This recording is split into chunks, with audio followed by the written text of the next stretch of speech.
There will be no real non-controlled currency in the world. We're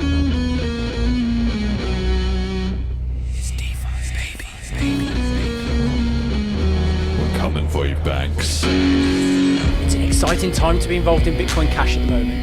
During that whole war of Lightning versus big blocks, like were we the bad guys? Were we the ones that weren't listening? Fundamentally, we believe in markets, transparency, and tokenization. Come on, you gotta come stronger than that, you know, like...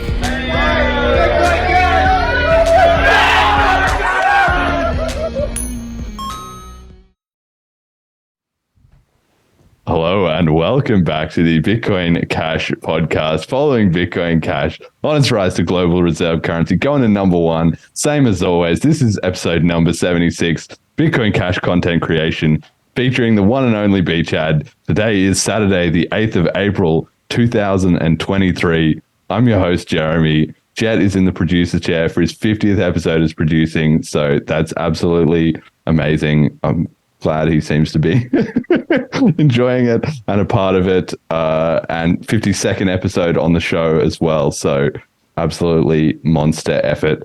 But our guest today is the host of the BitcoinCashTV Twitch stream. So obviously we're live on Twitch right now, and I would guess besides me, probably the only other Bitcoin Cash rapper on there. So we're hoping obviously to spread that to more people, but we've got to start the industry here. So welcome to the show, man. How'd you get into Bitcoin? Hi, thank you for having me on the show. It's an honor to be here. Well, I have pretty humble origin story. Back in 2009, I was just listening to some Freedom News podcasts and shows, one of which was Free Talk Live. And coincidentally, they started covering Bitcoin right when it came out. And then also people like Roger Ver came on the show to promote it too. So I was lucky enough to be there kind of when it all started. And once I found out about it and learned a bit, I was hooked to it, and I became that Bitcoin guy in my circle, family and friends, that couldn't shut up about it and telling them all to buy it. So you were straight in from 2009 then? Yes. Yep. Holy cow. Well, that might make you the earliest guest we've ever had on the show, the biggest OG, number one. That's amazing. Yeah, that was pretty cool. So after that, some time passed, and unfortunately, like a bunch of other people, had the same issues that for one reason or another, I spent that Bitcoin. I had some health problems and starting a family and all that. So I spent most of it, and I kind of tuned out of, news, crypto, politics, and all that for a while as I was dealing with the issues I had going on.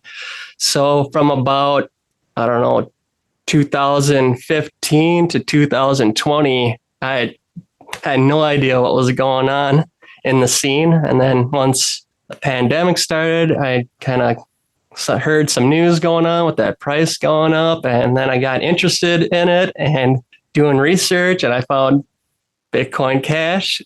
It led me back to that, and I was just like blown away by what happened with the Bitcoin community, and all that different new stuff like DeFi, NFTs, Web3, and all that. So that's pretty much it. So if you missed that whole chunk in there when it was like the block size war and everything, that's actually puts you in a very unique position, because the vast majority of people now weren't involved in that at the time, but of the ones who are, most of them sort of, it was continuous. So like for me, I was involved in that, and then I kind of dropped out of it for a break, sort of similar to you, but after that had all finished. So was it confusing coming back and finding out about that? Did you have any doubts about what's the real Bitcoin, what happened here? How did Bitcoin Cash stick out to you?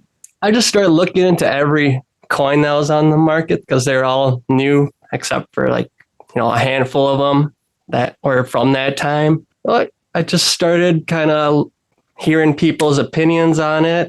And I must have heard the name Roger again. And I kind of looked back to him and saw all his interviews that he did and debates and all that. And I was like, oh, okay, it makes sense why my BTC transaction takes so long. And I had heard some rumors of like the fee being expensive because that show I was listening to, like Free Talk Live, the host on there, Ian, he'd talk about it in the past. So it all kind of clicked with me, pretty quickly. And so then what motivated you to get back into the extent of starting the stream? I mean, you could have just come back and just, bought a few coins or whatever, been in the background, carried on with your life. What started the whole movement into Twitch? Well, I wanted to do something in the community. I wanted to provide some kind of, support and or content for it. Your show is actually a big inspiration for me. I loved your show. I watched every single one, but I was still hungry for more content. I was like, can you do this show every day? But I understand there's not enough news to be covered, and I'm not really interested in covering the price every day. And also, I'm not a programmer or developer. I work in IT as my job, but that would take way too long to learn how to program and all that. So I decided I could do something maybe like a merchant adoption at first or user adoption. So I started a local meetup, actually. That's been running, but I live in an area where it's not very popular at all. Like it's me and a couple other guys that attend those meetings. We try to branch out to other meetings and get more people. So we're still working on it, but I figured online would be the best place since crypto is digital. We live in the digital age and we can connect with people all around the world. And so I decided I like games. I like the content. I want to see more content like podcasts. So I thought maybe I'd start like a stream that showed BCH content of the past and different podcasts and things that I listened to. So I actually tried to create a 24-hour stream before I started this video game stream, but that didn't really take off. I was still learning how to do it, but luckily at that same time, the announcement of CashRain came out and I was just blown away. I'm like, I have to use this. And it was integrated with Twitch closely.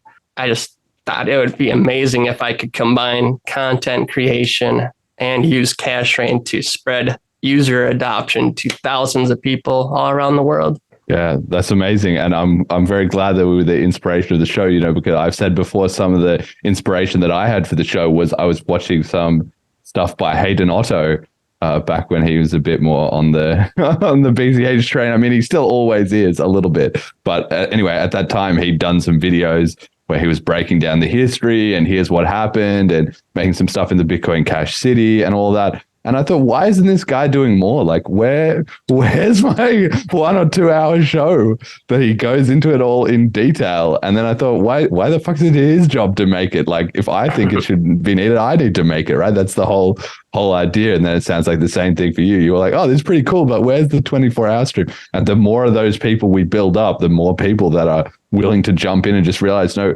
it's decentralized. I've got to make the move myself kind of thing will attract sort of a critical mass. And every person will do it slightly differently, right? Because whatever already exists, they'll be thinking, yeah, no, that's good, but needs something else. And then they'll add a little bit, right? And it will all compound on itself. So I'm so thrilled to hear that was like the genesis of the stream there. So talk to me a bit about CashRain then, because that's obviously was so hyped when it came out after years of people thinking, oh, Kim says he's going to do it, and then he didn't really do it, and then he did finally unexpectedly do it. And it went so well initially. There was so much initial hype. But then since that, they've obviously closed the beta and they stopped new people signing up, and things did kind of level off a bit there. Or that's what it seems like to me. So yeah, how did that work out for you? Or is it still kind of a useful tool? Yeah, I think so. I love CashRain. Luckily enough, I don't know, I'm just lucky to be at the right spot at the right time. But I heard the rumors of this CashRain, and all of a sudden I was kind of laying in bed one day about to go to bed, and I saw Kim's tweet that he surprisingly just opened up the beta for CashRain. And I think I just ran downstairs and started making my profile and all that. Like instantly, it all kind of just clicked right away. I'm like, I'm going to start game streaming on Twitch, and I need to promote it because it's really hard to start a new channel from scratch. There's thousands of people that try streaming and they're left with 1 or 2 viewers for years on end because it's really hard to break through as a content creator. So yeah, I got on right away, started testing things out, and I loved it right away, being able to disperse BCH to hundreds and thousands of people. It brought me back to that early days of Bitcoin when Roger was handing out BCH to people. I mean, Bitcoin to people. But it was BCH technically, you know. Yeah. They would have their BCH share, right? So I kind of want to do the same thing. I want to onboard as many users as I can from around the world. I want to onboard everyone around the world if possible. And so far, it's been pretty successful. I probably onboarded, I can only tell how many I onboarded personally on the stream. I probably onboarded like 30 people kind of interacting with me in chat. And then obviously my community has 6,000 members in it. So we know, and it started from like 2,000 or whatever after the initial hype. So 4,000 people joined the community. And I know lots of people were onboarded that haven't used BCH before. And it's just amazing. They keep on coming out with new ways to disperse it. They got these codes you can give out, which would work online, and they can also work in person too. You go to your BCH meeting or a crypto meeting, and you can give people out codes to get it if they can get inside the beta. And yeah, Twitter is amazing too with the cash tweets. Twitter is like the biggest social media right now, and it's the trendiest. So it's awesome that it's really integrated with Twitter too, and then all the other platforms, Discord, Telegram, YouTube. So I don't know. It's just, I can't stop thinking about all the different ways I can use this amazing tool, CashRain. And I think it's just going to keep on growing, especially once it fully launches. I can't even imagine how huge it's going to be for our community.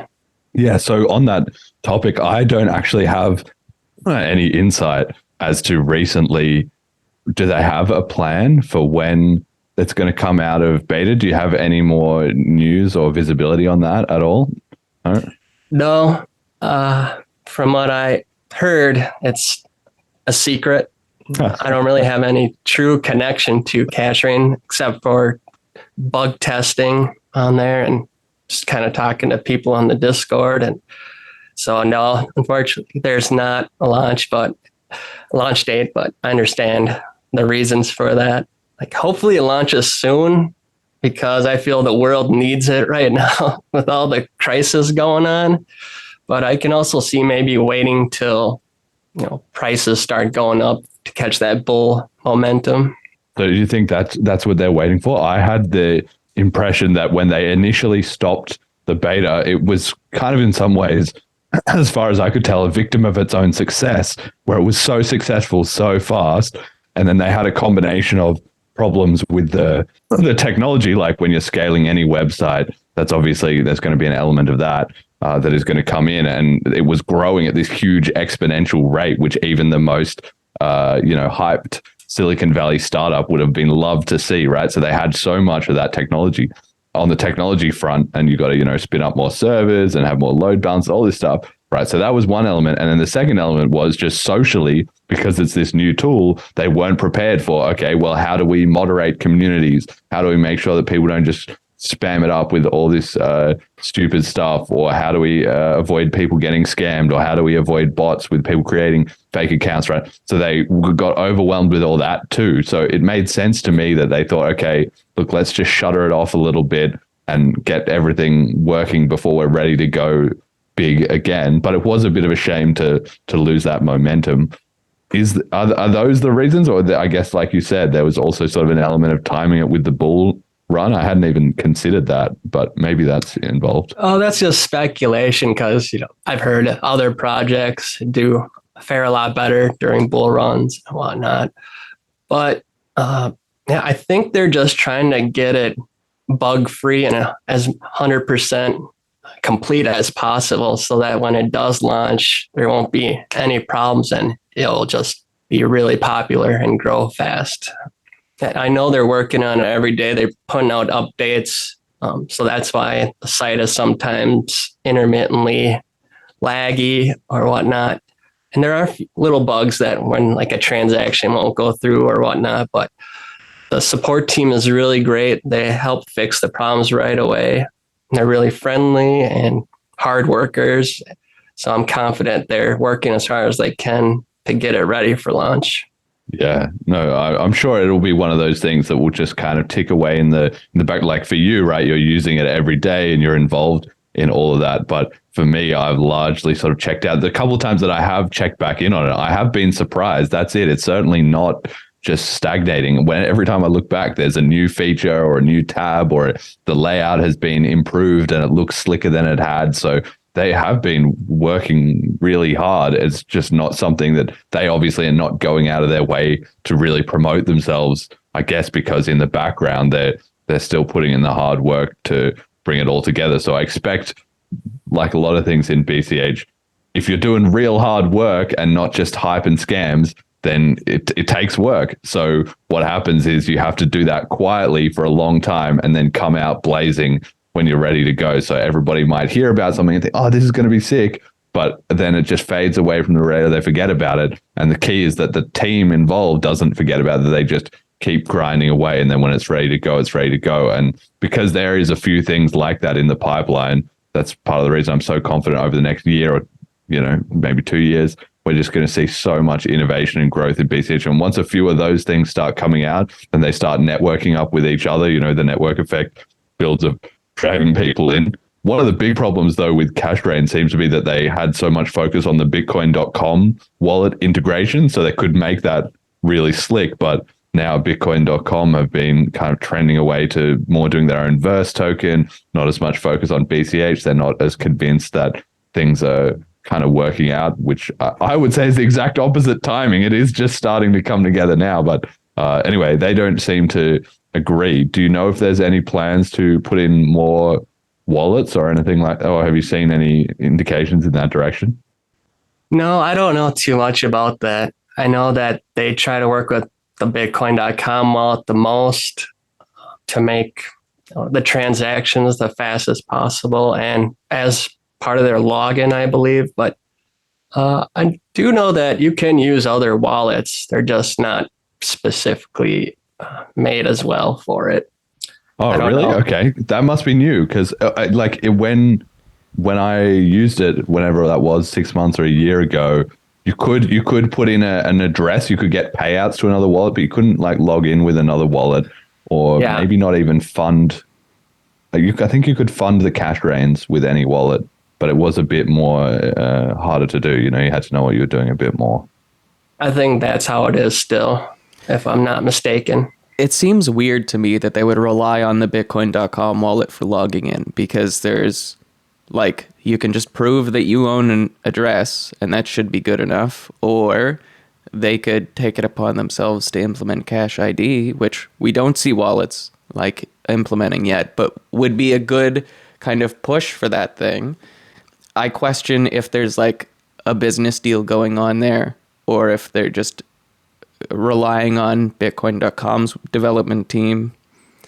I would have not gone the way that they did for sign in there. That seems very strange. Well, me neither, but I don't think it was necessarily the worst idea. I'm not as convinced. It's possible, but I don't think it's as likely that there is a business deal. I think it's maybe more like Kim and Roger are on the same page. So they're kind of look, let's just keep it with the players that we know are solid for the time being in terms of expanding out to having Cash ID. And obviously we're going to see this as well with cash tokens and stuff. These things take a little while to percolate into the ecosystem. And like you say, there needs to be something that drives it, that people are really hey, wallet devs, we really need this feature. And obviously they've got 100 other features that they're also looking to add.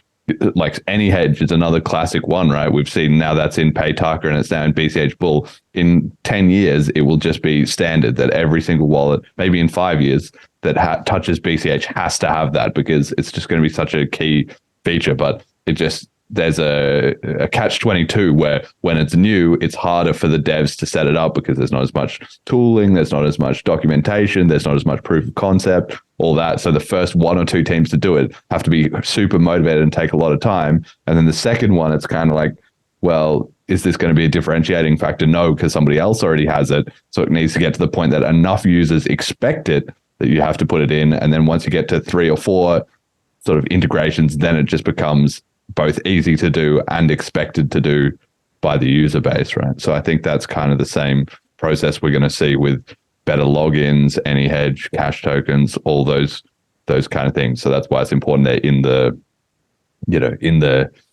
background now, because in 3 years, when all those things are standard, everybody will have forgotten that it took 5 years to get to that point, basically, and competitors won't be able to come in like that at all. All right, we got to touch on the price. We always touch on the price. So we're at low ratio, but it seems like it might have been stabilizing. We were down a bit more and now we've come back up. This week, Bitcoin Cash, $124 USD and 45 cents, pretty stable. One BTC is 225 BCH, so down a little bit, and one ETH is 15.0 BCH, so also down a little bit. Still at number 28 on the coin market cap, but all the coins that used to be in front of us, like Algorand and whatever, a lot of them have just died. They've just been replaced by new ones. And also over the last few months, I guess, last few weeks or months, we've been down because CoinFlex have been dumping off their stash of stolen BCH, but it seems like they might have run out of those. So that's a problem we're hopefully not going to have again. bChad, do you trade very much? Do you get much into other coins? How do you deal with volatility? What do you think of the whole market element of cryptos?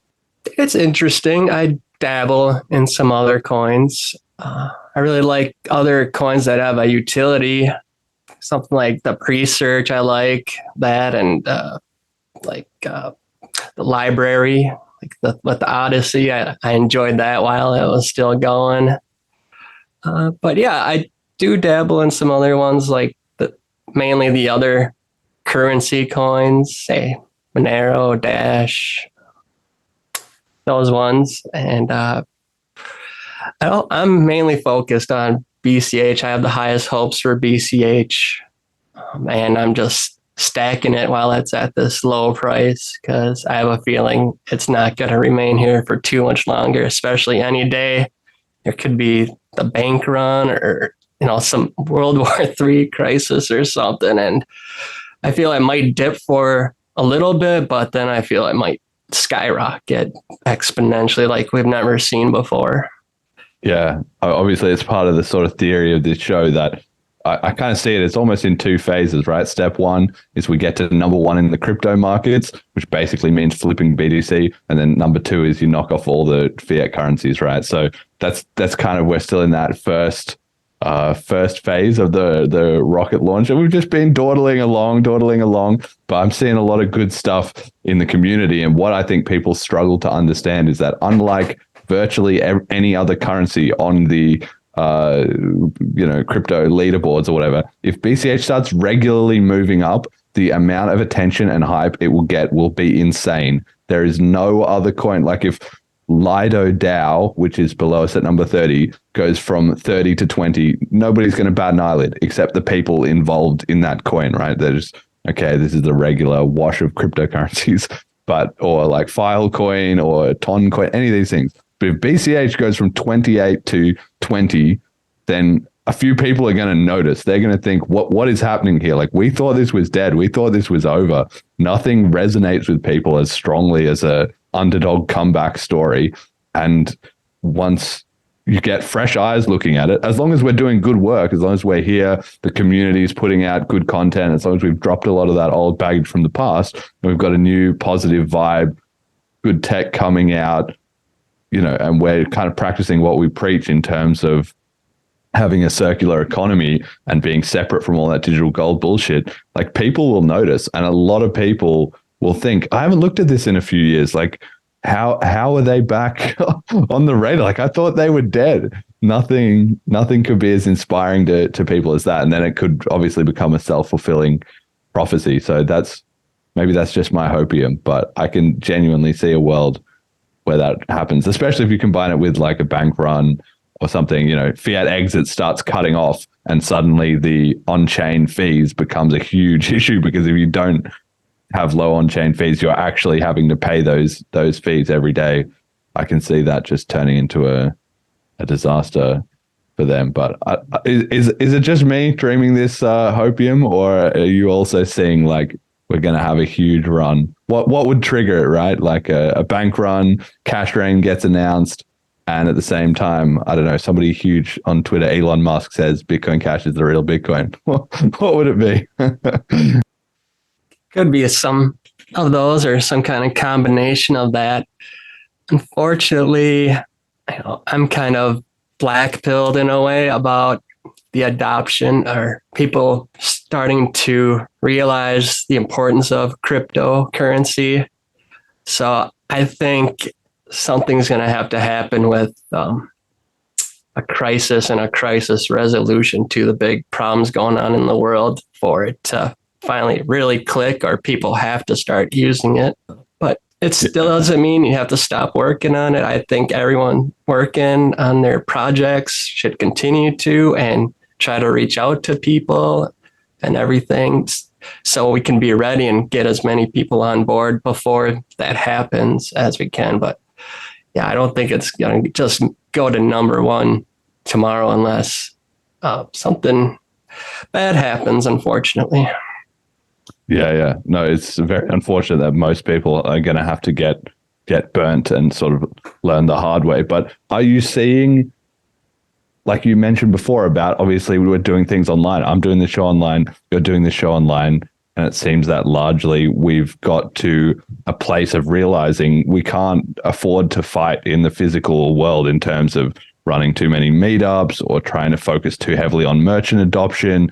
Yeah, those are good and essential, and we can have those, as and where we can. But being a smaller community, obviously the leverage is higher on the internet to catch up to some of the other bigger coins. Are you seeing that we're finding our way into new niches online? And or what about in person? I mean, especially you've been in crypto for such a long time. Are you starting to see the mindset of people change around you as being open-minded to Bitcoin or Bitcoin Cash or any crypto?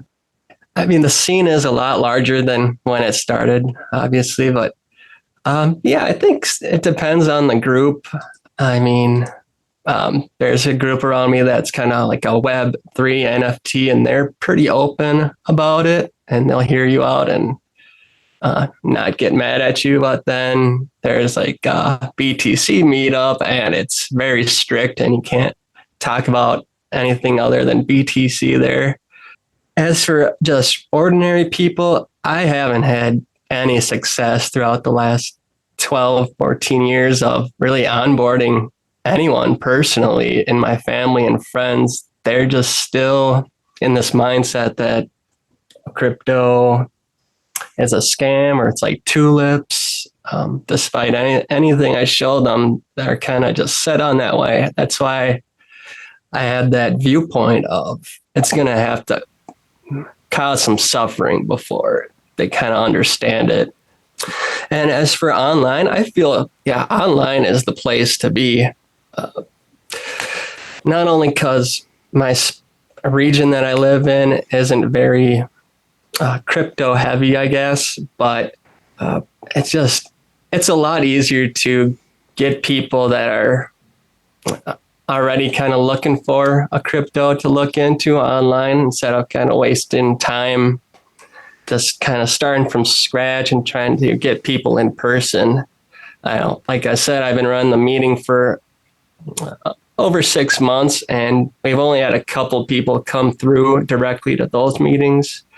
But online, I've been online for 4 months doing the show, and I have thousands of people. I don't know exactly how many, but I'd imagine maybe onboarded at least 1,000 people from the show. There's a new person coming into the show every week that's like, how do I get BCH? How do I join CashRain? And we give them an invite and explain to them how to do it. And yeah, I'm looking at the chart. I've given out over 100,000 transactions in BCH since I started. Holy crap. That's a lot of CashRain. Yeah.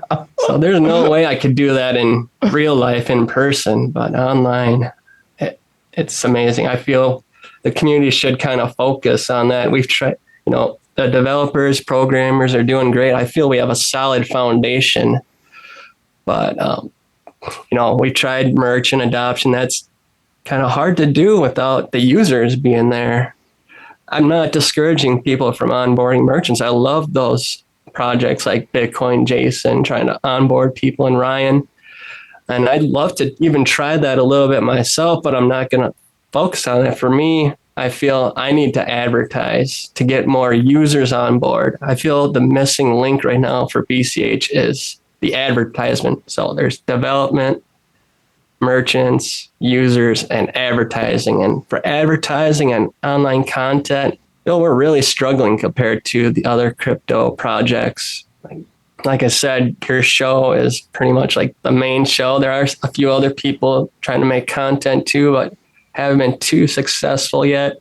And I do appreciate the people. I think our Twitter momentum is getting going. I like seeing all the tweets, especially since Twitter algorithm changed and Elon took over. It feels like we're actually getting some traction there and support. So I appreciate everyone on Twitter. I feel we should all support each other. If you are on Twitter, just like and retweet people, anything you see BCH. It really helps a lot.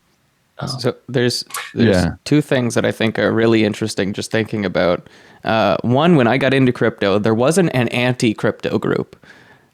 So while we have a larger crypto group and still doing in-person meetups is difficult, it's in people's mind now. And you can talk to anyone about crypto and they might not know the technical details about it, but they're going to be like, hey, this exists. This is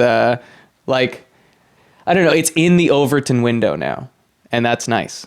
And I think in-person meetups are better long-term, but the costliness of them is really hard to pull off, right? I've mentioned before, when I was doing meetups, I'd partner with local bands, give out a little bit of BCH at the start so that, the band would get that BCH. Essentially, they were discounted ticket prices, and also partnering with a local brewery to try and get people involved. But yeah, it's so time consuming and costly, and it's so much easier to just have Twitter's great. You just have this public conversation and then someone's like, oh, that's what I'm already interested in. Why not I try this out? So I'm still kind of hung up on this anti-crypto crowd that I don't know how to wrap my head around that. Even in St. Kitts, that guy that was bCash is a scam. Well, we're in the hotel paying for things in Bitcoin Cash. But he was a maxi. That was different. He wasn't anti-crypto though. That was completely a different thing. But I think the anti-crypto crowd, I think that's amazing. One of the things that shows that crypto is succeeding is that the anti-crypto crowd is growing, right? Why? Because it's gone from a lot of people sort of in the ignorant category, 99% of people unaware of crypto. So then as more people get aware, they sort of have to fall somewhere on the spectrum, right? They have to be, some of them will be strongly against it. Someone will be confused, or I know what this is, but I sort of need to look into it, or the specifics are not clear or whatever. And then some people will be like, hell yeah, this is the future. Let's get involved, right? So as a natural consequence, like you said, of it moving into the Overton window and getting so much exposure to literally, the full range of people, close to 100% of people now, it's very hard to meet somebody who's not heard anything about any cryptocurrency, at least enough to know that they've heard about it as well too. Not you can hear about Bitcoin and just, that's a weird word, and just forget about it, but they are aware of that concept, right? So as a result of that, you're naturally going to have people falling into the anti-crypto crowd. But there's not going to be much growth. Like, people might start in the anti-crypto crowd, but there's not many people going from the crypto crowd into the anti-crypto crowd, because one of the points of being in the crypto crowd is you understand the distinction between, like, well, FTX was a scam. That might push away some people who don't know what's going on or who are already anti it, but it's unlikely to create new converts for them. So it's kind of like, grains of sand in an hourglass is how I said, if you have red people against it at the top and green people at the bottom, over time, it's just slow. There's a small trickle there, and it's just filtering through to the bottom. And because people are social animals, pro crypto only needs to get to like 30%, and then it just wins by default, because the anti-crypto crowd, they're negative. They've got an unconstructive mindset. When you look at, obviously we follow some of the anti-crypto people in terms of, politicians that are bashing it, or there's like the crypto critics corner and so on. I actually like some of what they do. Even like CoffeeZilla is huge at the moment, but he's not really anti-crypto. He's kind of like, there's a lot of scams, but he even says, I have some crypto. I'm a bit involved to some extent, right? Who knows what extent, that is or isn't. Yeah, that's the point is regulation part of the community, right? Yeah, exactly. That's like, and you could go on and bash, I hate crypto or whatever. But the point is, it exists. It's a thing. What are you going to do? Like, all the people who don't like it, they can complain, but that's literally all they can do in terms of actually doing anything to stop it. That's the whole point of being decentralized. It's working. We're too spread out. There's too many people involved. There's too many different coins, too much innovation, too much money invested in, making it all work. What are they going to do? Like, if I sat here and think, if my mission was to destroy crypto, what would I do? It would be futile, right? So I feel like they're kind of barking up the wrong tree, and the rest of the world can see that. All you need is time. Whinging about crypto after the fucking first year or 2 years of 5, eventually everyone's just like, shut up. I don't want to hear.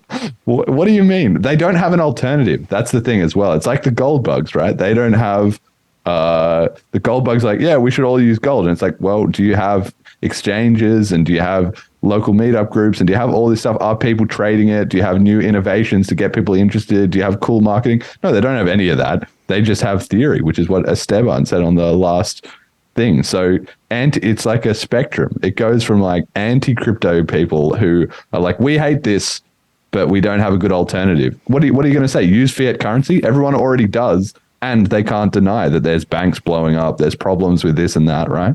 And then you get into like gold bugs or maybe BTC hodlers or whatever, who are like, nah, this is all good, guys. This is going to work eventually, but it's not working now. It's not going to work in the future. And then you get into the people who are transacting in the crypto economy, and that it's a one-way transition. That's my thoughts. bChad, what do you think? Over the decade, I have seen a shift in perception to the normies out there. At first, when it first came out, most people just said it's gonna disappear. It's not gonna last. Something like a bug or something will happen, and it's just kind of like broken software in a way. It was kind of the perception. Or they said, the government might outlaw it or whatnot.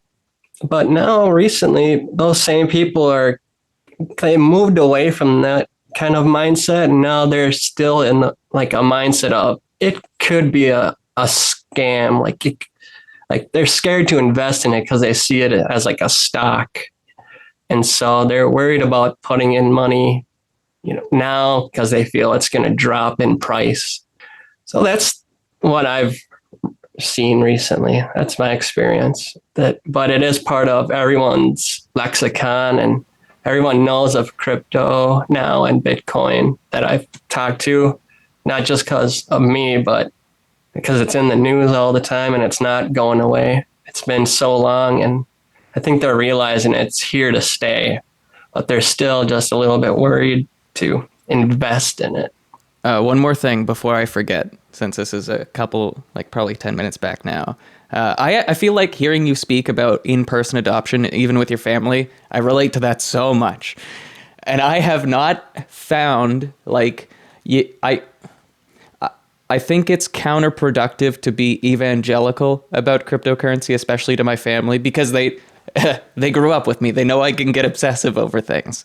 But the thing that has kind of turned the tides with them is just being like, I bought my server, I bought XYZ groceries, I paid my phone bill, I paid my rent. And like my brother, who I've given cryptocurrency and he's lost repeatedly, it was like, oh, okay, those are cool tools. Or like my mom's fiance now uses purse.io.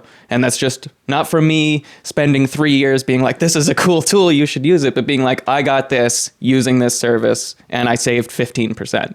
It's just money, bro. It all comes back to it's just money, bro. How do you use that money? Well, I think you just have to live it. Yeah, like what you're saying is that, to me, you know, I get paid partly in BCH. Obviously, we do this podcast all the time. The podcast has changed things with my family massively. That has just been a huge shift in terms of people being like, you're serious about this. You were just ranting on about this for years and years and years. But I guess in their mind, and it makes sense, it's actually logical, they're correct. Yeah, okay, you're just always talking about this. Like, so what, bro? But then once it was like, oh, I've just started doing a podcast, everyone was like, oh, that's kind of interesting. We'll see where that goes. And then once it's, now I've done how's the podcast going? Oh, I'm on episode 75, right? And people are like, wow, shit, like you must have some listeners by now and there must be something going on. You know, you don't do 75 2-hour shows about nothing. That can't be the case. So really living it in that way and then getting paid in BCH is more like for people that when you are talking to someone and that you're explaining to them and they think, oh, this is kind of cool. And then it's often been the case now that I don't say I get paid in BCH, but somebody who knows me, you know, it's like a friend of a friend type of situation, will be like, oh, and don't you get paid partly in BCH? And I say, yes. And then the third person in the conversation, their brain lights up like, wait a second. So this guy is telling me about this and his friend knows that he's into this and he's serious enough that like, this is a real thing. And then that's when they start listening, right? So I think there will be as all we need to do is kind of live it, like practice what we preach and not worry about, let people come to you. Obviously, once somebody's mind is open to it, then once you're explaining everything to them, suddenly it's going down a lot easier, right? So that's been my innovation on this front. Yeah, I agree with you both. It's part of that sentiment shifting. Like with my parents, they're old. They're in their senior years and they just won't pick up new things and believe in them as much. But I think it's a lot better. Like when I first started, I just tried to sell them on and be like, come on, just buy some. But now I just kind of started living it. Like you said, I put the wallet on my mom's tablet and I tell her about the show, even though it's only been a few months. I told her about the success I'm having. And, you know, people giving donations in it. And then also with all the news of the banking problems, I think it's starting to slowly click with them that it's just money. You know, yes, you can make some or lose some if you do it as an investment, but it's starting to legitimize in their minds, I feel. Yeah. So give me a quick rundown then. I know we did already talk a bit about your stream and stuff, but for people who haven't watched it or don't know what exactly it is, what are you doing? Like it's kind of like this show, but it's also quite a bit not like this show, I would say. So if I tuned in for a typical 1 hour of your show, what would that be like? What would I expect to see? Yeah, so it is different because I don't talk about the technicalities or the news or anything like that on the show at all. I just strictly, it's for entertainment and to have fun. So for a show, you could see me tune in. I start off the show by giving out a CashRain to all the viewers. I do it and through a tweet to announce the show. So there's already a couple opportunities to get BCH. And then I pretty much start gaming. Right now I'm playing a lot of chess, but in the past months I played all the AAA titles from Fortnite, Grand Theft Auto, Call of Duty, any game really. I was playing. Now I'm kind of more focused in a direction of just chess and an exercise program that I do. I've decided to join this challenge called the DDPY Positively Challenge. And so for the first hour, I played chess. And then the second hour, I actually do a kind of this yoga cardio workout. And I'm hoping to kind of stick out differently than the ordinary Twitch channel, gaming channel. By doing this exercise, I'm hoping it'll be something unique. And just throughout the show, I give out the CashRains, and people are chatting in the chat, having fun. Yeah, I also started when I'm off air, I wanted to keep on creating content even when I'm not on film. So I started putting up the stream for 24 hours a day, and initially just put a price chart on there because I took that idea from some other channels that do that. There's a crypto category on Twitch, and it's mainly just people talking about the price. So I decided, well, I'll just do a 24-hour and leave a price chart on. Maybe that'll attract some people that are into that. And then since then, I've added kind of these avatar guys that you can use channel points to use and to walk around and play with. And also just recently, I started adding actual interactive chat games with kind of like a Pictionary game and a word scramble game. And people are in that chat. If you want to just chill out, you can listen to some music and play a word game with the chat. And as you're doing so, Twitch has this feature called channel points that you gain from just being in a channel. And I've kind of created a prize for that. If you get a certain amount of points, I'll send you some BCH as a reward. Wow. So the show is really fluid. I don't have anything set in stone. If this exercise and chess category fails, I'll move on to something else that works. If people want to see more popular games being played or want to start playing with me, I really would appreciate people come and request to play games. I will accept those requests. I played a few games with some members like StarCraft or Fortnite. Let's and stuff, go, but mate. Now you're talking my language. Let's go. I'll 1v1 you on StarCraft anytime. Maybe we should have a show match. I don't know if you're how good are you? I have to brush off the old mice or something. We should put a bunch of BCH on the line and do like a StarCraft tournament or something like that, That is a good idea. I'd be willing to do that. I had streamed those games when we had a challenge. I did stream the StarCraft match. And also, when I started the show, I was actually using blockchain poker. It's a poker site that you can use Bitcoin on. And that was really popular. And we were growing, and I was hosting tournaments and everything. But unfortunately, the site shut down like a month after I started streaming. And so we haven't played much poker since then. But I keep on thinking of these ideas of how I can integrate BCH into the gaming community. I feel that tournaments would be a great idea. That's something I'll probably definitely do in the future, as well as, I think trading in items. I think the gaming community would really love BCH once they kind of understand how they can use it in different ways. Like I said, tournaments, but also there's like these RPG games that you can trade items with. And hey, you got a friend, say, I want to buy your magical sword, do a quick peer-to-peer transaction. I'm not recommending that because it might be against the terms of service for some video games. So you got to check on your own. That's acceptable. But I would think people could probably get away with it if it's underground. I don't see how, the companies would know or stop that in any way.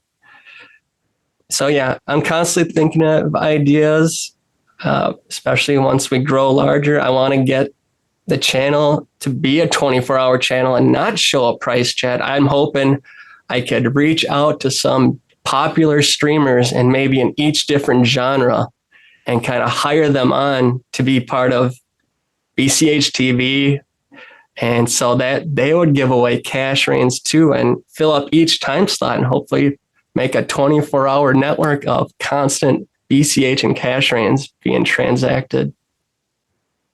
Yeah. Okay. Well, this is definitely something we should talk more about, because Jed and I have talked in the past about, I mean, obviously we can also do it on our own channel, but just doing like a drink stream or doing, like StarCraft, or like there are a lot of different things we could do. But yeah, maybe we could collaborate with you on that and prove the model of having people cycle in and out, creating different stuff on the stream. One thing I think is super interesting and is that, like you said, there's the crypto category. I think sometimes we have it in crypto, but sometimes we have it in podcasts, I think. But my thought is, all we need to do is just be there, be set up, be ready, because when the next crypto bull run happens, you just know that page, that category on Twitch is going to go absolutely berserk. And for people who are not a big Twitch deep on all what's going on there, it is a ginormous pool of people. Like, it's very hard to understate. But also, compared to something like YouTube, which is obviously even bigger, it's a bit more unexplored. There's still competition, obviously, but there's not, on YouTube, there's thousands of everybody with their crypto channels and whatever. But on Twitch, it's a bit unexplored. So as soon as the price hype starts and everybody on Twitch, which is mostly young people who are open-minded, they're already familiar with the internet and how everything works with that. As soon as they're starting to think, wait, what's going on with this crypto? I'm just crypto, and the price is going up, and the people on the streams and in the chats, obviously too, are all just getting rich. That is going to drive so much engagement. It's going to be ridiculous. So I think you and I think it's a very good strategy, to be honest, because no other community, as far as I know, other communities aren't doing this either, right? There's no Litecoin streams or Dogecoin streams or even BTC streams that I know of on Twitch. It's not really a thing as much, but maybe I just haven't looked into it. No, there's not too much. Like I said, the most popular channels are, price analysts, and some aren't even there. Some are just kind of like a bot or whatever and let their stream run. But I think there are a couple of BTC podcasts that they come on and do their show on, but there's nothing, 24/7, or there's not one major streamer that's just taken over crypto. It kind of cycles through when the shows start and end. Yeah. So speaking of the whole marketing element, like you said, or advertising, you called it, I agree with you. We do need to do better on that front, and part of the way we improve that is literally just by getting more hype and more people in the community, because some of them will be devs and some of them will be, doing onboarding, and some of them will be, artists or whatever, and then some of them will be people that are interested in making content and advertising and so on and so forth. What do you think, like, what advice would you give if somebody's listening to this show and thinking, maybe I could help out with that part of the community? Do you have some ideas for where you think they should start or what they should focus on? I kind of started off like that before the show started. I started making memes on my own. I'm not a graphic designer. I'm not an artist, but I just started making these rough drafts of memes and putting a QR code on them. And I thought that was really fun. So I was just doing it for fun. You could start off with something as easy as that. And I really recommend Twitter if you're going to do just chatting and pictures, and maybe YouTube if you're going to make video content. So there's that. And now with this AI program, I'm just starting to learn about it and use it myself. But I've seen, like, Fiendish, I think we're going to talk about later. He's creating these AI-generated pictures. Let's get onto this. So I've got a slide here of Fiendish Crypto Fiendishes. So Fiendish has been on the show. Absolutely great guy. He posted this tweet this week. He changed his profile picture from him in the sunglasses to this sort of cheap lightning looking like black cat with these large glowing green eyes and holding a BitcoinCash coin. And then beneath it, there's this picture of these little cute they're sort of cat-like creatures, but with they sometimes horns or quite big ears and these enormous like cartoon anime eyes. These little critters living on this lush green planet with a sort of Bitcoin Cash sun over them. And he wrote this description, quote, "The fiendish dream often of their homeworld, a land where all beings can trade freely with each other using rare green emeralds. These magical gemstones can be instantly sent to anyone on the planet in exchange for goods and services. There are no banks, middlemen, or restrictions in sight, and all of this for essentially free. Due to their extreme rarity in the universe, these jewels held their value, and due to their unique properties of being perfect money, they were accepted by all beings on their planet. Transacting freely and protecting one's wealth isn't just fantasy. Make it a reality today. Green love heart emergency, hashtag Bitcoin Cash," end quote. And I was blown away by this. I saw this. Obviously, he's generated this up with some Mid-Journey, I think, and I love everything about this, right? This is the kind of marketing and change of tone we need to have.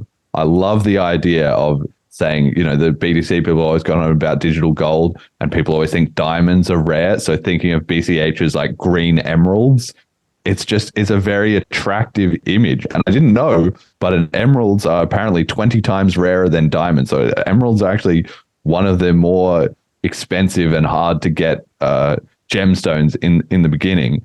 And it's the same concept of having a frictionless peer-to-peer economy, but instead of trying to explain it to people in very like dry terms, like in the real world, you need to buy a banana and let me send you this $1 and yada, yada, yada. Okay, forget about all that.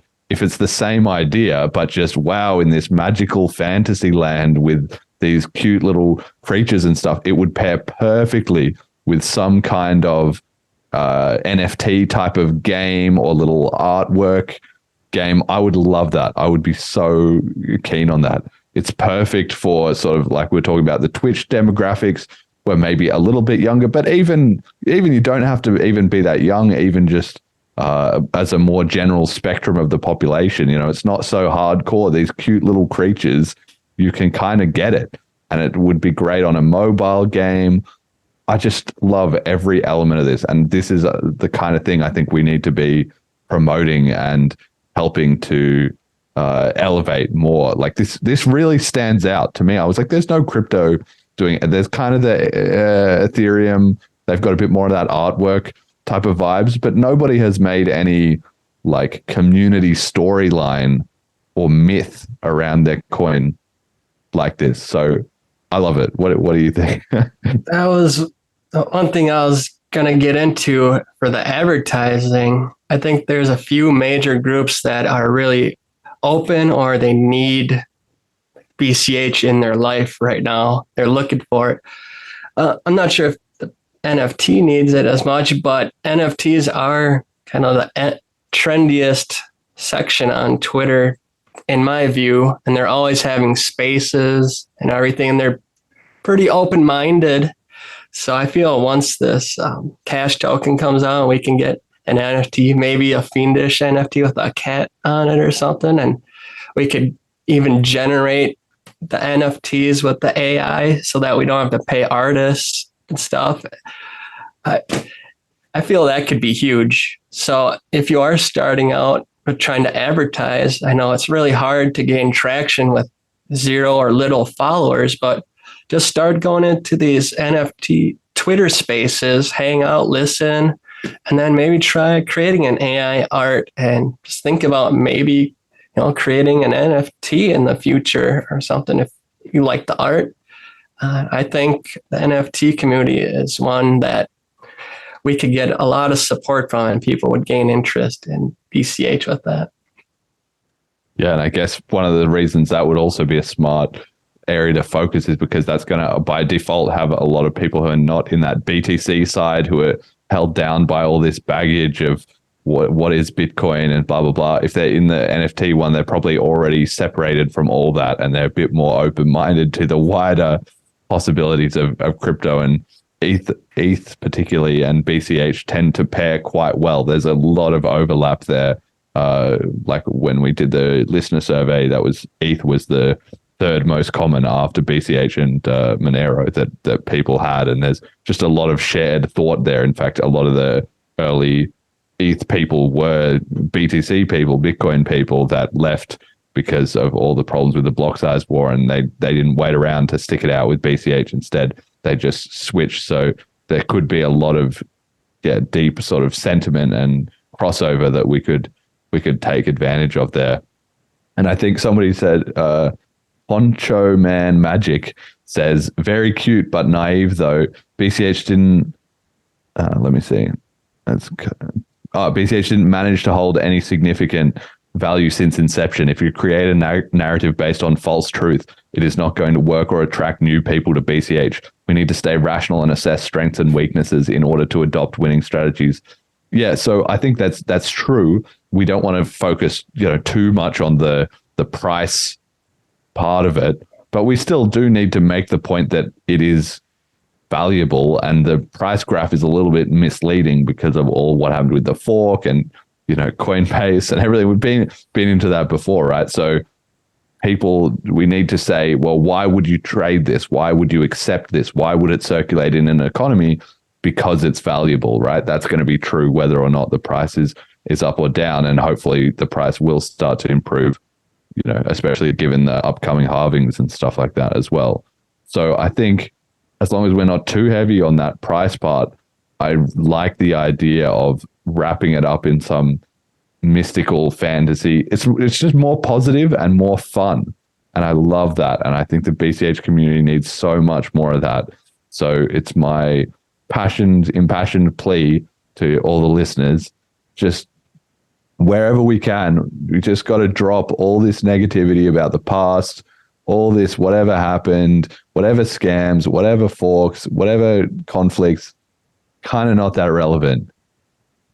Do us all a favor in terms of the BCH community, and let's just try something positive and fun and different for once. And I think this kind of stuff by Fiendish Crypto is absolutely on point. So I'm going to be doing what I can to sort of amplify that as it goes along. And I think hopefully to the extent that we can get new people coming in to create content and be involved in BCH, that hopefully they can have a similar strategy, or at least that's my hope. So you're not in along here. So at least you and I are on the same page.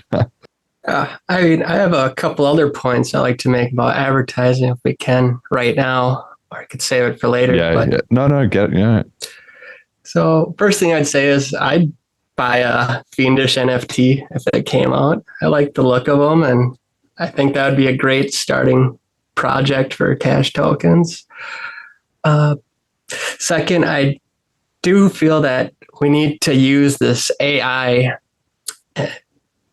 to our advantage with everything. With the Chat GPT stuff, it could write articles for us with these images, creating images, so we don't have to hire an artist, which is expensive and time consuming. And also, hopefully maybe videos in the future, then I can make commercials with it. And finally, programs themselves. Like we could ask this AI to create some kind of program on top of BCH. And that's just mind blowing to me, that what the future holds with this AI stuff. So it makes creating content affordable and fast to the average person. And then one other thing I want to add about advertising, I wanted to go back to that point. For me right now, I think that the biggest communities are the Web3 NFT crowd on Twitter. Gamers, I feel gaming could use it. So I ask, if you can emulate BCHTV, do it on your own. It's free to start streaming on there. You go on, create a free CashRain account, and you don't have to give out much BCH, but just start having fun. Stream yourself, give out some CashRain, have a tournament or something. I think more gaming would be great. Or if you're already in gaming communities, start spreading the word about CashRain, or tip them or something, and just plant that seed in their mind. And then the third major group I feel that would be beneficial to advertise to would be kind of the people that are concerned about what's going on in the world right now. You can call them, conservatives or libertarians, anarchists, agorists, or people that just want to get off the grid. I hear these Twitter spaces, they're on 24/7 talking about the world's problems, and then they get into asking about a solution and they don't really have a one that could work. I feel like they're saying that they could fix the system by voting and whatnot. But I just don't feel that's possible. So I feel maybe if you can get to like a Twitter space that's talking about the news, or maybe a local meetup in your area, I feel reaching out to these people that are concerned and want to be self-independent, that would be a great crowd to market to, because they're just thirsty for some kind of solution to the problems, and they're starting to see the problems with the dollar too. They just don't know about BCH. So that's why the advertising is so important right now. I feel it would kind of go back to that time in 2009. There was so much hype and everything after that financial crisis. And then you had like the End the Fed movement and the Tea Party and all that. I feel that could be revitalized in a way. Even if you're not political, I feel like the whole community kind of needs to look past kind of like hard set principles and kind of give olive branches out. If you don't like NFTs, fine, you don't have to buy an NFT, but at least kind of, I don't know, just try to give them information that could be interesting to them and maybe learn a little bit about it. Same with the politics. You don't have to be one thing or another, but just kind of try to market to the people that you think would be open to it and they want kind of a solution to things. Yeah, that's all I have to definitely. say. No, I agree. I think hope is something we should try and capture and build up into, especially because it's BCH, right? So it can be Bitcoin creates hope or something like that. I don't know what the C maybe could be a bit flexible, or Bitcoin Cash hope or something like that. Hope is what people need. I think that's, like you're saying, there's a lot of stuff that's going wrong and people are noticing that there's a bit of malaise in the world and it's tough economic times and all that. So obviously for a solution, the first thing is you need to have some positive emotion, right? It's a positive emotion, forward looking. So somehow if we can get hope in the branding, like I made a little ad for the podcast, which was just hope, but then the O was the BCH coin symbol, that kind of thing. If we can find ways to spread that about. And like you're saying about AI, yeah, I don't know what the future is going to hold on that front. I'm personally actually a little bit worried about it, but I've been starting to look into some of those tools because that stuff is taking off very fast. And like you said, the cost of creating content is going to go through the floor. Like we already have so much stuff, like there's more YouTube channels or whatever than you can already ever watch. And with these tools now, people are going to be able to make very like studio quality stuff with just the same tools that they already have, a couple bucks and a laptop. So I'm kind of unsure, and I'm sure it will emerge over time, what is going to be the winning strategy to stand out from the crowd, because there's already tons of noise, right? It's just going to be higher quality noise, essentially, with all these tooling. So I'm still not sure exactly how you're going to stand out, but maybe crypto being involved and having a monetary financial aspect is that differentiating factor. I don't know. I agree. I guess the last kind of thing I want to say is that I do agree about a positive kind of communication and the cultural aspect of it. I think it would be great if we can make it cool, fun to use, cool to use. and maybe a little bit edgy like that. It's kind of counterculture type of deal. I think that would be a good view or a good direction that people that are interested in trying to advertise could go into. Yeah, and Bitcoin had all of those things. It was just a pity that it lost it and all the momentum died. But perhaps we can bring that back. I mean, I thought, hope it would be a good one, and maybe also, like the rebirth or the return or something like that with BCH would be great if we could get enough people bought into that narrative, because that's that underdog vibe that people would really jump on. So. Yeah, I'll add one more little thing to that, like about the positiveness, the coolness, and your time effectiveness online for advertising. I still see a lot of people trying to convince BTC maxis or other types of maxis about the technical fine points of what's wrong with it or what's right with us, and I just don't think that's good enough. Like, it's fine. I appreciate that they try to spread the truth and everything, but most people aren't that technical to understand that. They just want to have fun and maybe make some money. So I think that's a good thing to keep in mind. And that kind of leads to the Bitcoin white paper stuff. The Bitcoin white paper came out on Apple devices, and it made a lot of news.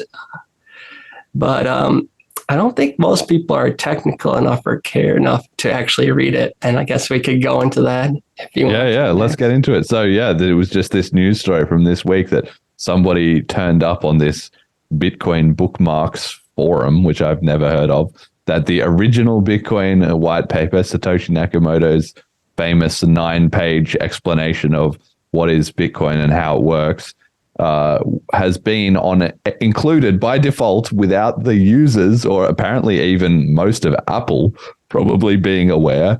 It's been included on everybody's Mac since 10.14, which was released in 2018. So if you have a Mac that is 5 years old or less, you can run this command, quote, open space /system/library/image /capture/devices/virtual scanner.app/contents/resources/simple-doc.pdf and then enter that into your terminal. And will have preview will pop up with the Bitcoin white paper. So somebody found this because obviously some cheeky dev at Apple has just snuck that into the default files without telling anyone or something like that. I don't know. Maybe it's just a joke by the Apple team or something. But anyway, it's distributed this everywhere. And once people found that this was a thing, Bitcoin Magazine posted about it on Twitter and they got 1.5 million views. So loads of people would have been checking that out. And I mean, like you say, of course, most people are not going to read it or really understand all the details of it. But nevertheless, I thought it was still amazing publicity for BCH, because then the ETH people were starting to say, well, when are we getting our white paper on Apples? And it's like, well, with BCH, we don't even need to. We've already got it. That is the BCH white paper. In fact, it's more the BCH white paper than the BTC white paper. That's the whole point. And so once somebody has read that, even just reading the title, Bitcoin, a peer-to-peer electronic cash system, when they hear about Bitcoin Cash, that's going to ring a bell in their mind. Like that's kind of clicking with me. There was something to that, right? So I think this was just amazing that this thing went viral and so many BTC people were celebrating about it. But it's just unexpectedly came out of nowhere as well too, which kind of pretty funny, I'd say, as well too. Yeah, I agree with that. Like, it was great to have this news come out. I feel it doesn't really hurt anything and maybe even helps our cause a little bit.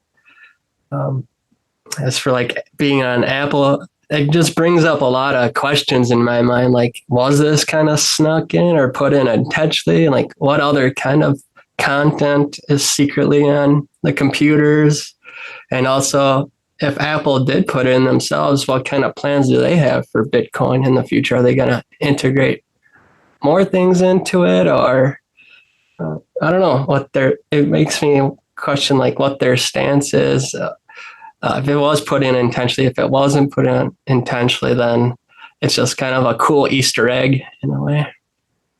Yeah, I expect that it was more like one or two cheeky rogue devs snuck it into the kind of system files. I doubt it went all the way up the chain of command at Apple, like, oh, guys, let's do this classic joke of because there would have been, like we were talking before about the anti-crypto people, there would have been some of them in Apple. So if that kind of got brought up, then one of them would say, no, we can't do that, and blah, blah, blah, blah. So I feel like somebody just did it, and it's only just been noticed now by the public and also by the vast majority of Apple. And who knows, maybe they'll take it off. Maybe in the new versions now, it won't be in there. But it doesn't matter because it got in there. It got onto more and more people's computers. And I just think it's a classic example of you can't kill an idea, right? There's no stopping cryptocurrency now. Even if you could somehow shut down every single cryptocurrency, which is just beyond impossible, even if you could, everybody knows. Even if you deleted every copy of the Bitcoin white paper from every computer everywhere, it's in enough people's minds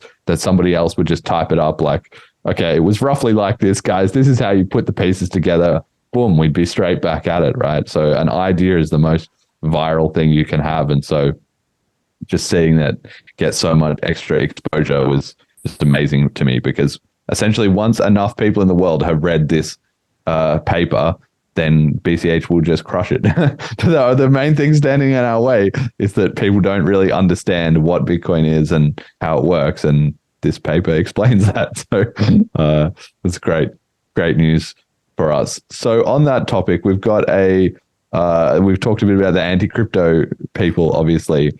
So I've got a slide here from this news of Elizabeth Warren, who's the senator in the US for Massachusetts, came out firing this week saying she's starting an, quote, anti-crypto army. Obviously, we've been talking about the anti-crypto crowd. She's trying to rally them together on various topics. So you have consumer protections and people getting scammed, obviously. You have the environment and sort of environmental FUD. You have money laundering, North Korea and Iran, and all of that was in there. We've got here on this tweet, Jet, if you can bring it up, there's a 1.5 minutes of her explaining her issues with Bitcoin. So we'll hear that in a second, but Watcher.guru tweeted, US Senator Elizabeth Warren says, with Bitcoin, there's no thing that backs it up. It's just belief. And then Zero Hedge quote tweeted it and said, wait until she hears about the dollar. So let's play this clip for you. Loading. With Bitcoin, there's no thing that backs it up. And that's what makes it different. It's just belief. You and I assess. You assess the value is going to go down. I assess it's going to go up, and therefore I buy. So it's more like this artwork. No, because at the end of the day, I can hang that thing on my wall. Right. And I can enjoy it, or I can throw darts at it. You could sell it for money. Sure you can. Right. I mean, there are features about it that are the same, but it's not the same. And look, one of the things we have to remember there are a lot of things that come within this crypto world. So, for example, we could be talking about, instead of Bitcoin, we could be talking about digital currency. Now, that's something very different. I think that's different, too. I buy that. I accept that. That's right, because that's a government-backed electronic transfer. And it can be denominated in dollars. It could be denominated in euros. It could be denominated in some new language that's made up. But that has something that backs it up. It has a government that says, if at the end of the day there's a run on this stuff, everybody wants theirs out, the United States government promises there will be something to back it up. And that's what banks are about. There'll be somebody there to back it up. But with Bitcoin, that's not the case. And then, of course, can we do one? That is wild. Yeah. What do you think? Sounds like I'm talking to my parents in a way, or some octogenarian or some boomer that doesn't really know what they're talking about. It's the exact same thing they say. It's like, what backs it up? Nothing. And what backs up the dollar? Well, she admitted the government does with their force of violence or whatever, but she didn't quite say that part out loud, but that's pretty much what she was getting at. But it's just strange that we've now got to this point. There's so many things that I take away from this clip. The first thing is how emotionally distressed she is. She's really getting upset about Bitcoin, and people don't get upset about something unless it's getting into their field of vision, you know? For the most part, if something's not a threat, like it has to be a threat to be upsetting. Something that's not threatening is not upsetting. So that's already the case.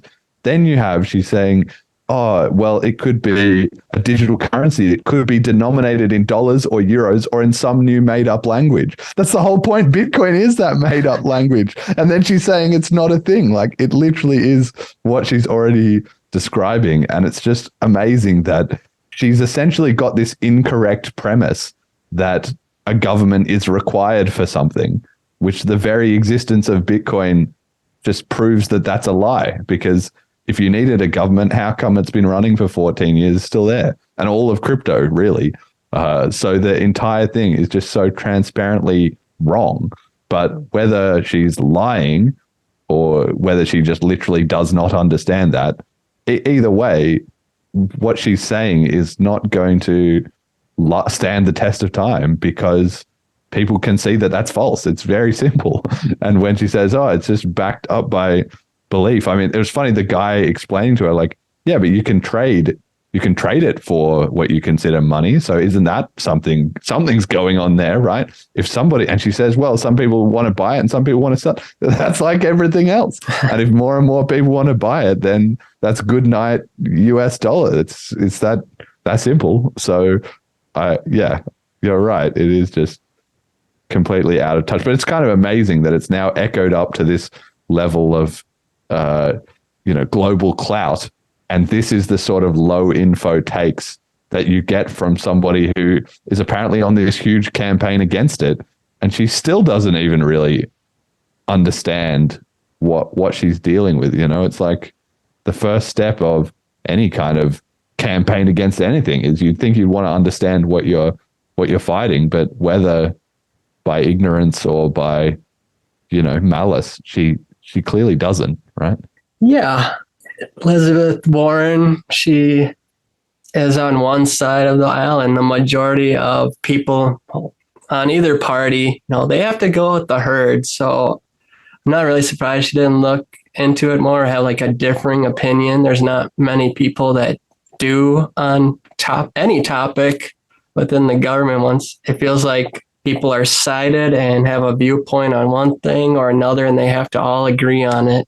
And that's not really how the government's supposed to work. But that's just kind of how it turned out with these kind of corporate interests and lobbying and all that. So she picked a side, and she's just kind of trying to give basic talking points to defend it and, to fight against the decentralized currency. She's for the centralized.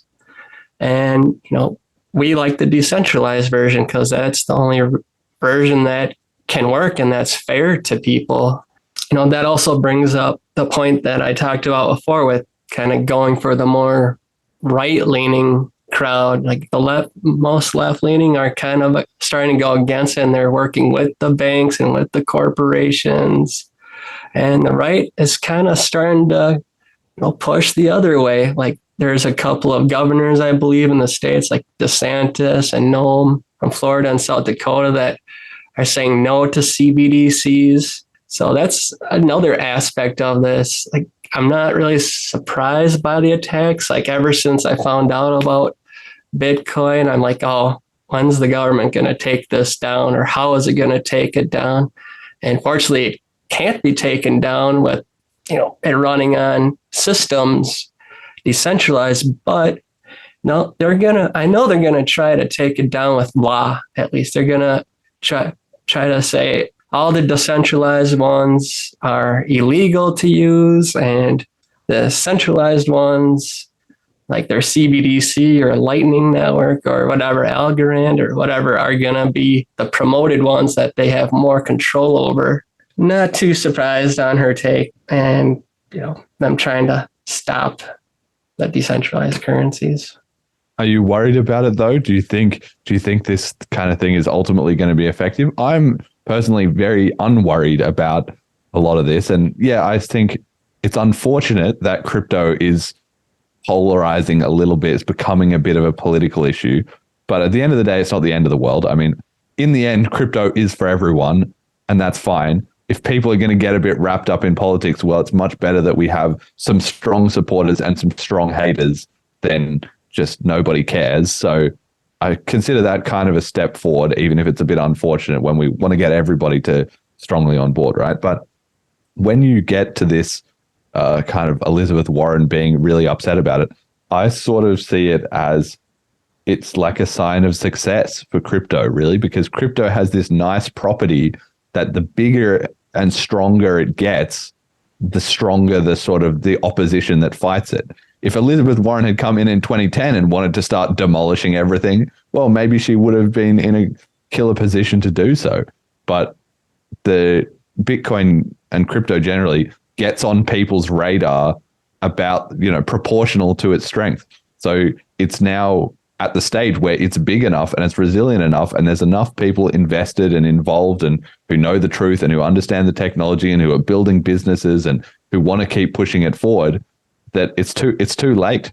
Like every critic of crypto finds out about it at the exact point where it's just grown strong enough that they can't bully it anymore. Before that point, it was off their radar and it was pissing off somebody else who was at that level of influence and power and so on, right? So I'm personally not really that worried.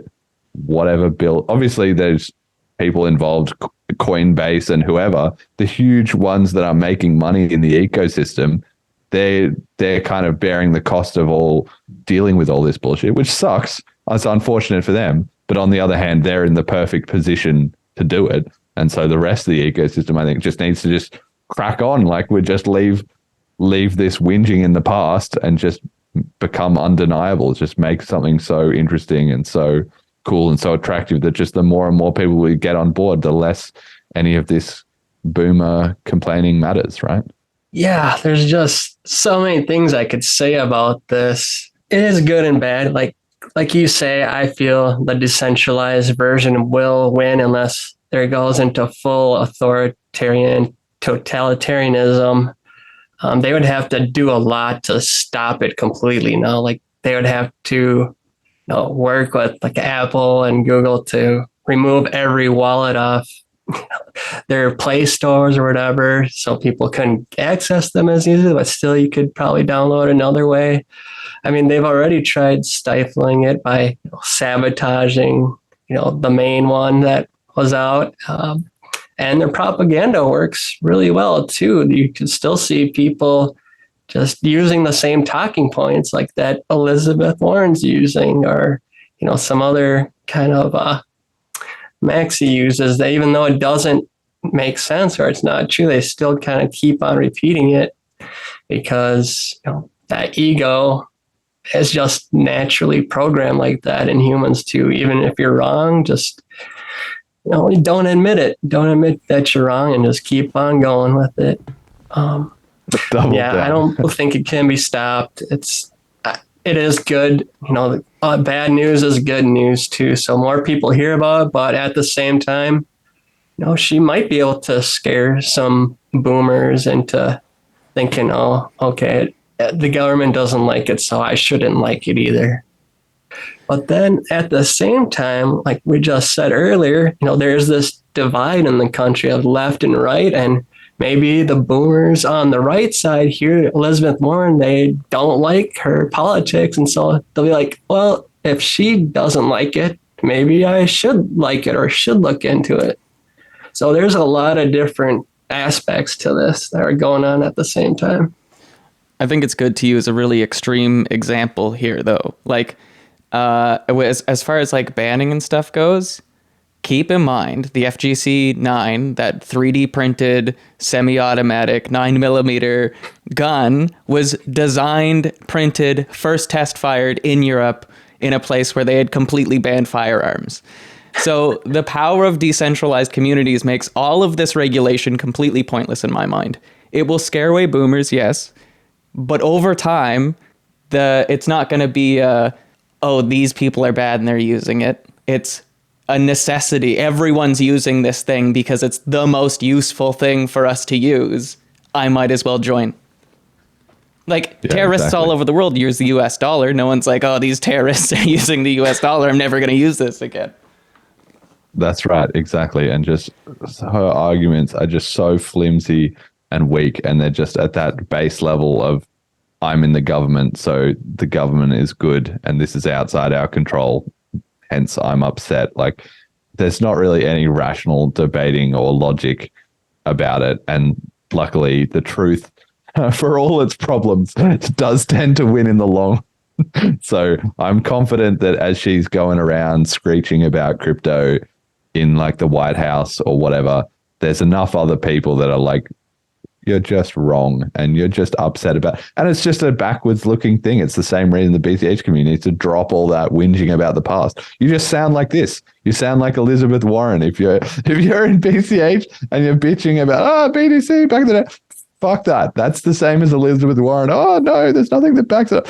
Nobody cares. Nobody cares. Just move on and let's just make it better in the future. So speaking of that, we got community comment.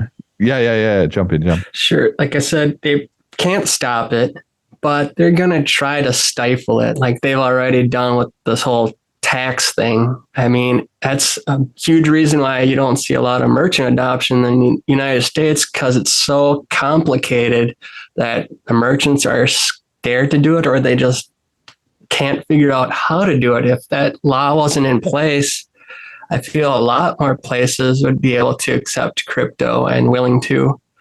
And yeah, they're trying hard. I mean, they got the CBDC coming out. They're trying to crash these on-ramps and off-ramps or prohibit them. And now with this Restrict Act and Operation Choke Point, they're just trying to make it so hard to use that people just, the average person can't use it. It's too hard or takes too long to figure it out. I think that's their strategy right now. Yeah. So speaking of the, like you say, the pushback, that it's not enough. Of course they're going to try it. Of course there's going to be laws. Of course they're going to create friction and whatever. But the strategy needs to be, we just got to make it so ubiquitous that people like just don't care anymore and just ignore, whatever. The same thing that happened with marijuana legalization, basically. It's just, it got to a point where just so many people were just like, this doesn't make any sense. This is anachronistic.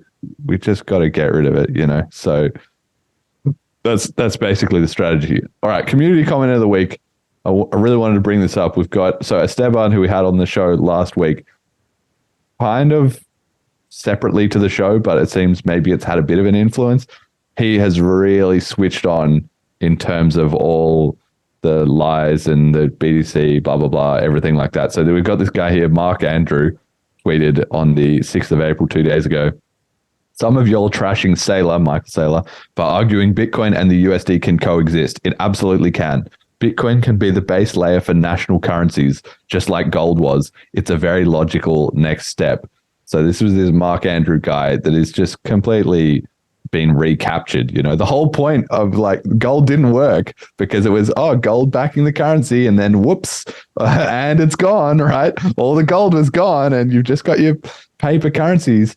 The Bitcoiners who think that any strategy like where we can get there, step by step, like boiling frog in the pot and get everyone onto crypto adoption, that's never going to work. It's literally the opposite. The boiling frog in the pot is stripping away the whole revolutionary element of Bitcoin and crypto. And obviously these BTC people are just starting to kind of either cope with that or wake up to the fact that Michael Saylor is now shilling them. No, we should have Bitcoin and the US dollar. Like, the US dollar is great.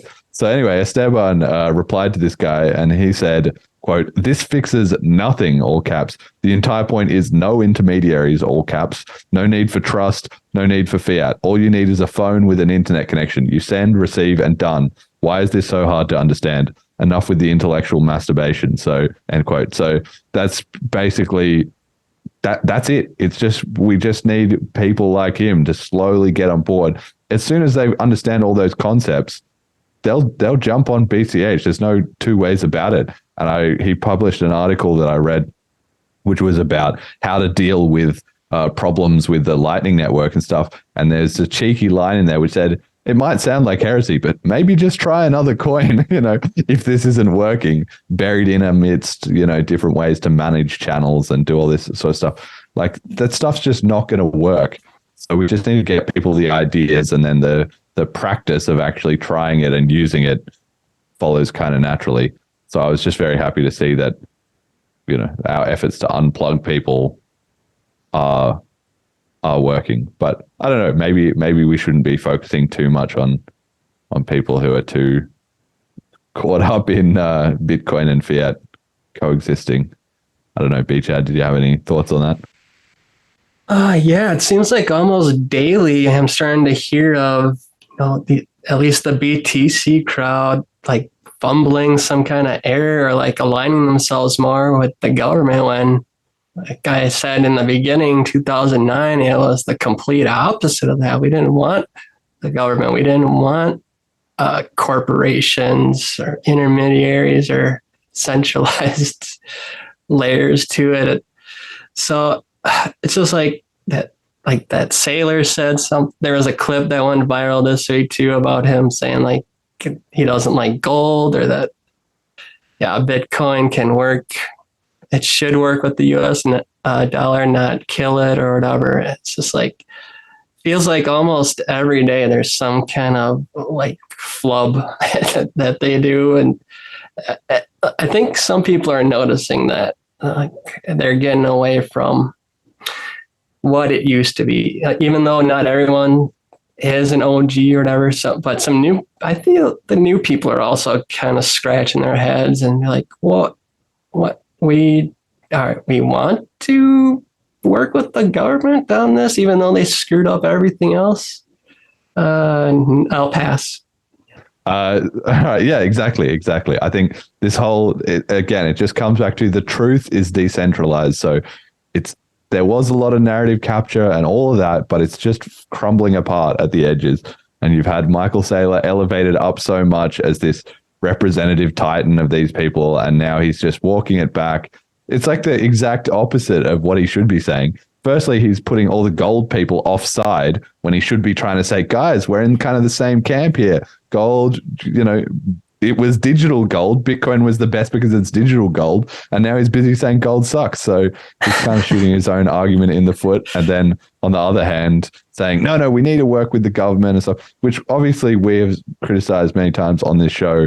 The bankers are going to be upset in that classic clip where he said, there is no second best. The bankers we can not thumb our noses at the regulators and we should just let it coexist. He's been saying that for a long time, but some of his disciples are starting to realize maybe he's just part of the same system. So hopefully they all kind of eventually wake up to that.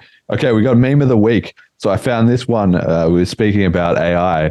It was from ChatGPT. So somebody, it's kind of long, so I'm going to read it here, but somebody prompted ChatGPT with, come up with a new type of guy to be mad at online.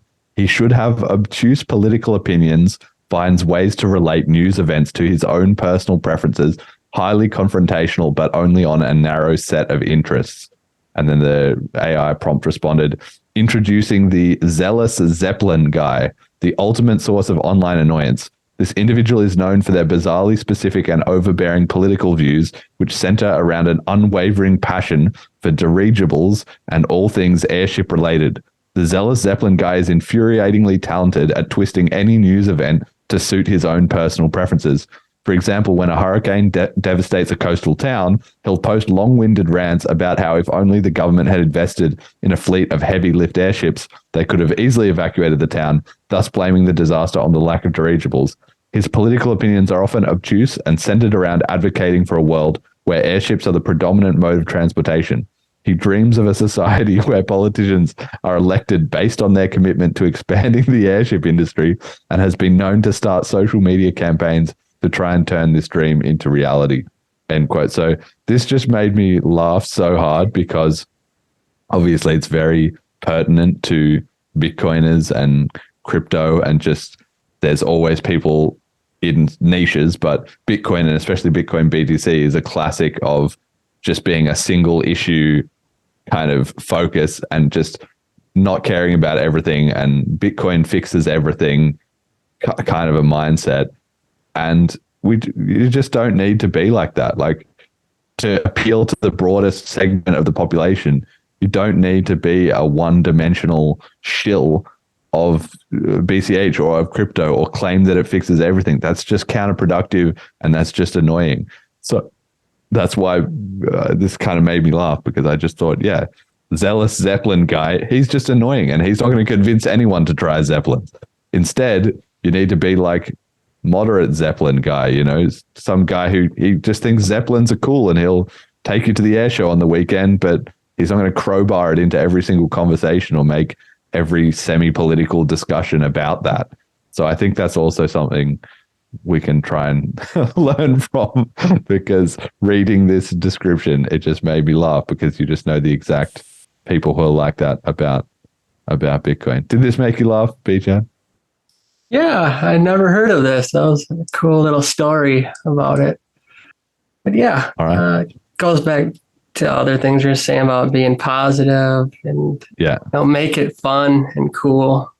And that is what I wanted to bring up. Like, Bitcoin Cash is my favorite coin. Obviously, I named my project after it. So if it were to fail, it'd be kind of upsetting.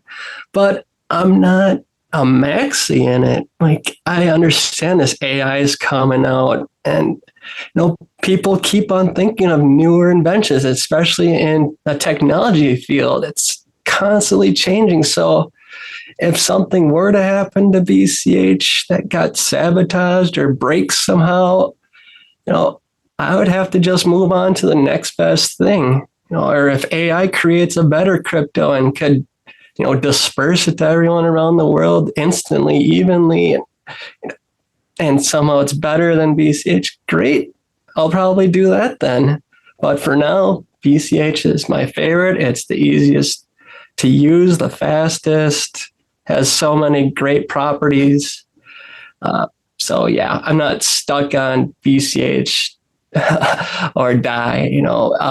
I think there could be room for something new in the future to take its spot. But as of now, it's BCH is the greatest. Yeah, and I agree. I mean, if there was something that came out that was so much mind-blowingly better, we would need to switch. But for people who are worried about that, or who think, oh, but something new is just going to come out tomorrow. Okay, well, firstly, that's a theory. It's not reality. So you can't make any decisions based on that until it happens. And secondly, is for something to be a compelling alternative to BCH or to Bitcoin or to just cryptocurrency as a general concept, it would have to be a paradigm shift above crypto in the same way that crypto is above fiat, right? So we're not talking about somebody invents a slightly better crypto. That's not going to do it, because in the same way that slightly better fiat currency or slightly better banking apps doesn't fix the fundamental problems or properties of fiat, in the same way we've got crypto and the biggest ones, BTC, BCH, ETH, XMR, that have been around for a long time. They have a proven community. They have a fairly good distribution of the coins. They have apps. They have all this stuff. For something new to get in there, it can't just be like even twice as good. That's not going to be enough. It has to be 100 times as good. It has to be offering something completely new that can let it break through, like it's integrated or accepted by all the AIs, or it had even more, it got rid of all mining and had an even more unbreakable sort of way of proving a limited supply, or something like that, right? It would have to be perfectly recoverable, but only to the person who initially owned it. I don't know, something like that could do it, but a slightly better crypto isn't gonna make a difference. So yeah, don't be too worried about the next best thing coming out, because still waiting for that 51% attack that BTC guys always threaten us with.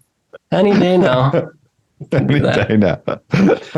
Exactly. All right, we got a message to the community. Second last slide. I'm sure you know the drill. obviously you've made a few points throughout the show, but to sum it all up or to attack one specific angle, what does the Bitcoin Cash community need to hear? Stay positive, work together. I think the stars are aligning and the plans are aligning right now for us. Things outside of crypto are lining up, and inside our own space with all the new developments. Just keep on working on what you're working on. Help each other out where you can, and I think we'll make it, and it'll be real soon. I have a gut feeling, intuition feeling that we're going to see some really great news coming to us in the near future. And I just want to say thank you to yourself. I love that you brought me on, that you bring on other smaller voices in the community and even opposing voices. I think that's really healthy and positive. And I want to thank my members and my community and the new viewers and everything. I'm greatly appreciative. I'm very grateful for all your support and how much we grew in just several months now. And I feel we're just going to grow so much bigger, and it's going to be awesome. Absolutely. All right. Well, that kind of do it for the show. Oh, my phone going off there. So, as always, I got to thank the patrons, Ricky and HP. Legendary as usual. Got our sponsor, General Protocols. Check out bchbull.com and stabilize or speculate your crypto. Of course, as always, not your keys, not your coins. Do your research and stuff. They're fairly trustworthy guys, I would say. But as always, just what's it called? Don't trust, verify. So just verify that yourself and don't just YOLO all your BCH funds in there the first time you do it or anything. That's nuts. But check them out because they're a good product. Start guide, FAQs, links, and all that are at bitcoincashpodcast.com. Thank you to the donators. Anybody who wants to contact me, you can email me, jeremy@bitcoincashpodcast.com. bChad, did you have somewhere that you want to direct people to check you out? Obviously, your Twitch stream, right? But anything else? Yeah, I just started up a website, BitcoinCashTV.com.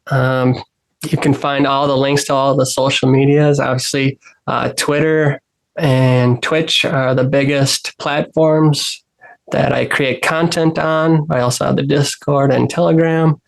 And with the website, there's a donation page there too. And also I'm starting to create merchandise. So I'm going to fill up a store area where you could buy merchandise with BCH. And I'm going to keep working on the website, and hopefully that'll become a bigger hub in my project. Yeah. Okay. That's amazing. Jet, any shout outs for this week? Suppose so. So this one is for the 3D printing BCH group, and Cheap Lightning. He's in the chat here.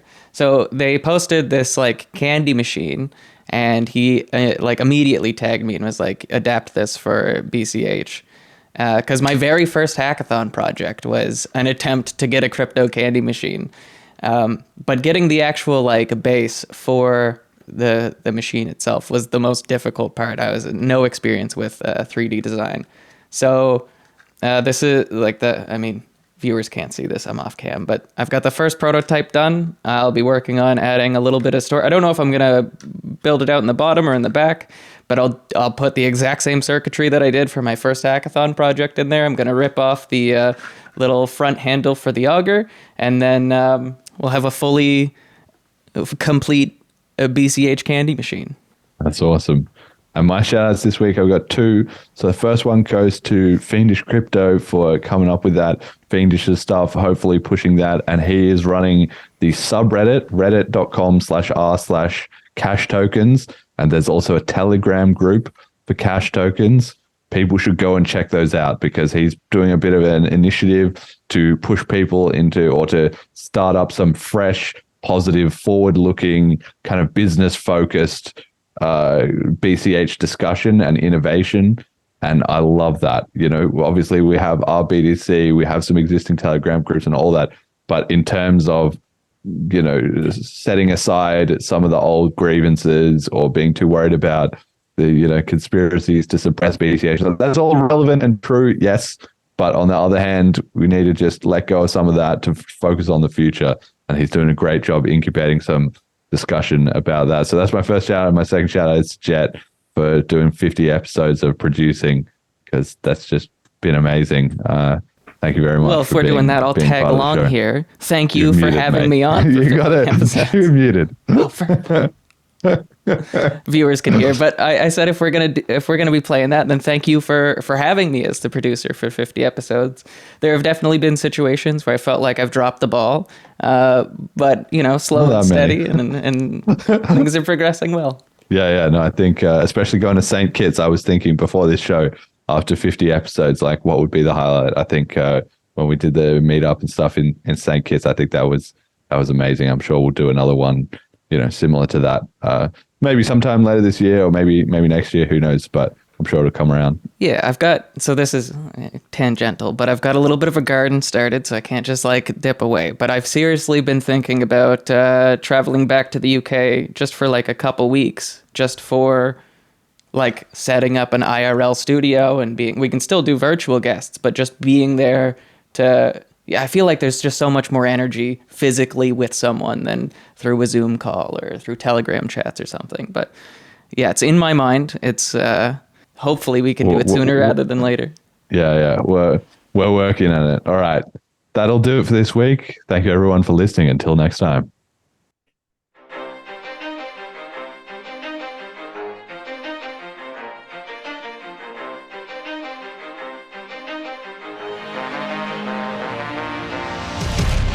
The greatest story the world has ever known. The rise and rise of Bitcoin. 2022. A single chance for the world, a single moment in time. Bankers captures all, our cryptocurrency flies. Gets to this.